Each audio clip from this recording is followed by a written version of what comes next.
Hello everyone, আশা করছি সবাই ভালো এবং সুস্থ আছো। আজকে আমি দেখাবো একটা পেজকে, একটা পোস্টকে কিভাবে আমরা ডুপ্লিকেট করতে পারি। সিম্পল ওয়েতে আমরা ওয়ার্ডপ্রেসে সুন্দর একটা প্লাগইন ইনস্টল দিব। সো প্লাগইনে চলে যাই। প্লাগইনে চলে যাওয়ার পর অ্যাড নিউতে চলে যাব। অ্যাড নিউতে চলে যাওয়ার পর আমরা জাস্ট ডুপ্লিকেট লিখব। ডুপ্লিকেট লিখে ইন্টারে হিট করতেই হবে না, আমাদের সামনে চলে আসবে। এখানে আমরা কয়েক টাইপের পেজ বিল্ডার বা আমাদের যেই কপি পেস্টের ইনফরমেশনের যেই প্লাগইন আছে, প্লাগইনগুলো আমরা জাস্ট দেখব। ডুপ্লিকেট পোস্ট প্লাগইন আছে, ডুপ্লিকেট পেজ প্লাগইন আছে। আমরা দুইটাকে জাস্ট ইনস্টল করে ফেলব।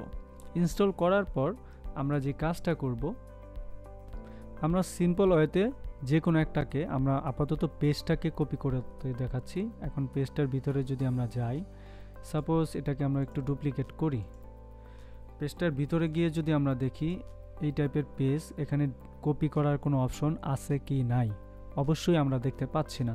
সো এর জন্য আমরা ডুপ্লিকেট পোস্টটাকে জাস্ট অ্যাক্টিভ করব। অ্যাক্টিভে ক্লিক করার পর আমাদের সামনে ফাংশন আসতেই পারে, আমরা জাস্ট কন্টিনিউ দেব অথবা স্কিপ দেব। সব কিছুতে একটা স্কিপের ওয়েটা আছে। ওকে, জাস্ট এখন আমি আমার পোস্টে যাই। পোস্টের উপর যখন হোভার করব, দেখো তো কপি করার কোনো অপশন আছে কিনা। অবশ্যই আছে। দেখো এই কপিতে ক্লিক করার আগে এখানে দেখো একটা পপ আপ দেখাচ্ছে, তারা বলতে চাচ্ছি আমি এই পোস্টটা কয়টা কপি করতে চাচ্ছি। এখন আমি একটা কপি করলাম, জাস্ট কপি, দুইটা কপি হয়ে গেল, রাইট। এখন আমি যদি এই কপির উপরে নিয়ে বলি 6টা বা 5টা কপি করব, জাস্ট 5টা কপি। ডিফল্ট সেটিংটা কি, এই যে সেটিংটা কি ডিফল্ট, এটা চেঞ্জ করা যাবে না, ঠিক আছে। জাস্ট এগুলোকে কপি নাও দিব। এখানে 5টা পোস্ট হয়ে গেছে, দেখো সরাসরি কপি হয়ে গেছে। যদি এগুলো আনপাবলিশড ড্রাফট আকারে আছে, পাবলিশড করি নাই।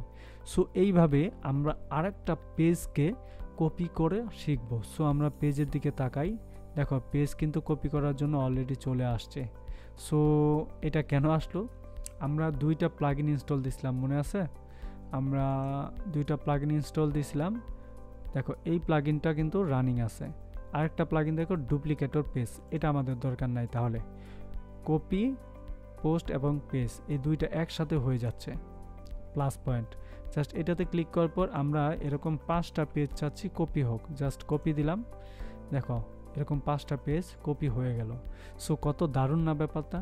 এখন একটাকে আমরা ডিজাইন করার পরে, কপি করার পর সবগুলোতে ডিজাইনটা হবে। জাস্ট আমরা ইউআরএলটা ভিতরে গিয়ে এই যে এডিটে গিয়ে দেখো এখানে আছে ভিডিও 2, আমি এখানে দেব অ্যাবাউট দিয়ে এখানেও অ্যাবাউট দিব।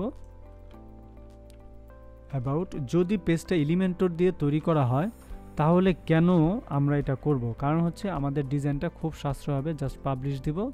এখন আমরা এলিমেন্টর দিয়ে যদি ডিজাইন করতাম, তাহলে আমরা প্রত্যেকটা পেজকেই একই ডিজাইন পাইতাম, বাট আমাদের বারবার এত ডিজাইন করতে হইতো না। কিছু কিছু জায়গায় জাস্ট চেঞ্জ করলেই এনাফ।